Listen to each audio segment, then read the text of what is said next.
Salut, aujourd'hui je vous retrouve pour une vidéo Clash of Clans. Donc aujourd'hui je vais vous montrer comment progresser le plus rapidement possible. Donc plus rapidement ça veut dire qu'on peut pas, on peut pas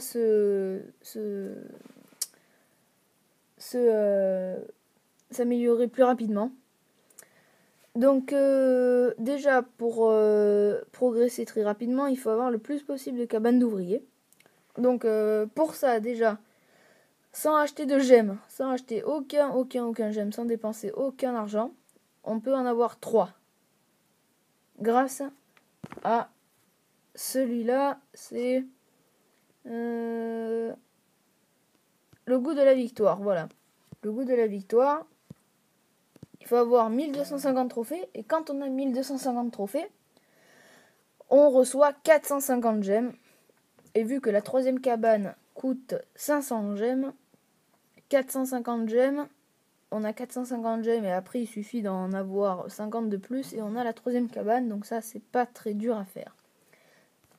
Ensuite je vous donnerai quelques astuces que beaucoup connaissent pour avoir plus de cabanes d'ouvriers, par exemple la 4e et même peut-être la 5e.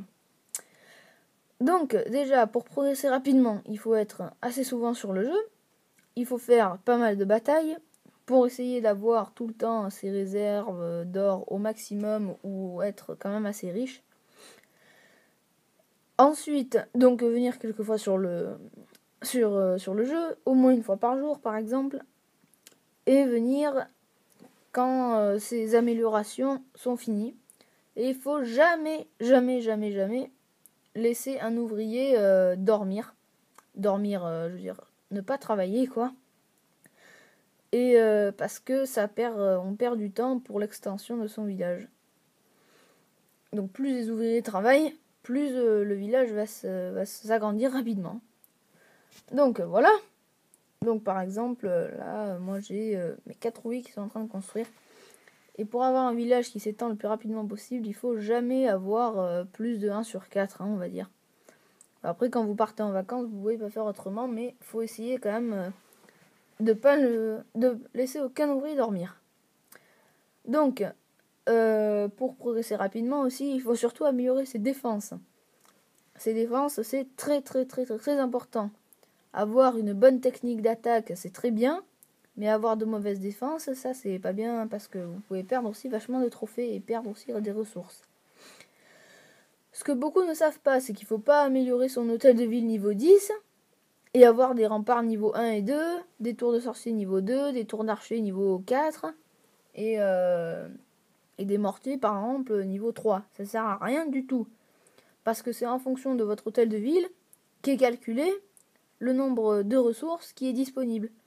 Si par exemple votre hôtel de ville est niveau 8 et qu'un hôtel de ville et que quelqu'un dont l'hôtel de ville est niveau 8 aussi, le bulletin disponible sera de, par exemple, si vos réserves sont pleines, de 100 000 on va dire. Alors que si quelqu'un d'hôtel de ville niveau 5 vous attaque et que vous êtes hôtel de ville niveau 6, vos réserves sont toujours pleines, comme on avait dit dans l'exemple d'avant.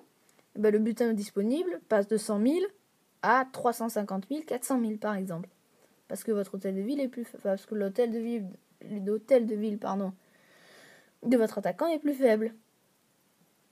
Donc il faut faire vraiment attention à ça, parce que moi des fois je tombe sur des personnes comme ça et c'est très facile pour gagner beaucoup de ressources, on va dire. Ensuite, pour avoir un bon village, il faut aussi améliorer ses remparts pour progresser rapidement. Il faut faire donc beaucoup de batailles, comme je l'ai dit. Essayez aussi pareil, le laboratoire, il doit jamais s'arrêter.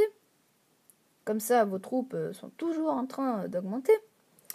Et les casernes, évitez de les augmenter essayez de ne pas les augmenter quand vous attaquez en continu. C'est-à-dire, par exemple, le week-end, évitez, un week-end où vous avez du temps libre, évitez d'améliorer une caserne parce que vous pourrez faire plus d'attaques l'une après l'autre en ayant moins de temps à attendre pour former vos troupes. Ensuite, pour former vos troupes, essayez de les former pour que ça passe, pour que ça ait le même temps entre toutes les casernes. Qu'une caserne ne se finisse pas dans une demi-heure et les autres dans 15 minutes. Comme ça, vous gagnez du temps. Voilà, donc je pense que ça suffit pour cette vidéo. Elle était plus courte par rapport aux autres, mais j'espère que ça vous aura aidé. Et donc la chose la plus importante, c'est de ne jamais laisser ses ouvriers dormir. Et donc juste une dernière chose que j'allais oublier, c'est comment on peut faire pour avoir la 4e et peut-être aussi la 5e cabane d'ouvriers. Donc vous pouvez soit acheter des gemmes, bien évidemment, mais bon, ça je pense que c'est de l'argent dépensé pour rien. Moi je n'ai pas dépensé d'argent dans le jeu, et pour avoir la 4e cabane d'ouvriers, parce que j'en ai une là, une là, j'ai tout simplement fait quelque chose qui s'appelle, par exemple, App Bounty ou Feature Points. C'est une application, enfin un site internet qui vous permet de télécharger des applications et vous recevez en échange des points. Et en échange de points, vous pouvez avoir des cartes iTunes ou de l'argent sur PayPal. Et avec cet argent que vous avez gagné en téléchargeant des applications qui sont gratuites, que vous pouvez désinstaller après, ça fait rien du tout. Vous recevez donc de l'argent que après vous pouvez dépenser en vous achetant des gemmes, et vous avez perdu absolument aucun argent, donc ça c'est vraiment pratique. Ou alors aussi pour les plus forts, vous pouvez aussi espérer être dans les 3 premiers clans mondiaux et avoir des gemmes comme ça, meilleur clan, et aller dans meilleur clan pour voir là ce qu'on peut recevoir si on est dans les 3 meilleurs clans. Donc 20 000 gemmes entre les 10 joueurs, ça fait quand même 2000 gemmes, et 2000 gemmes ça fait quand même pas mal. Avec 2000 gemmes on peut acheter la 5e cabane d'ouvriers, puisqu'elle fait 2000 gemmes exactement. Voilà, donc cette vidéo est finie, j'espère qu'elle vous a plu, et n'hésitez pas à vous abonner et à commenter, je répondrai, et abonnez-vous, parce que je fais souvent des vidéos sur la chaîne de mon cousin et moi sur Clash of Clans, ou revenez faire un tour sur la chaîne, ce serait sympa. Allez, à bientôt!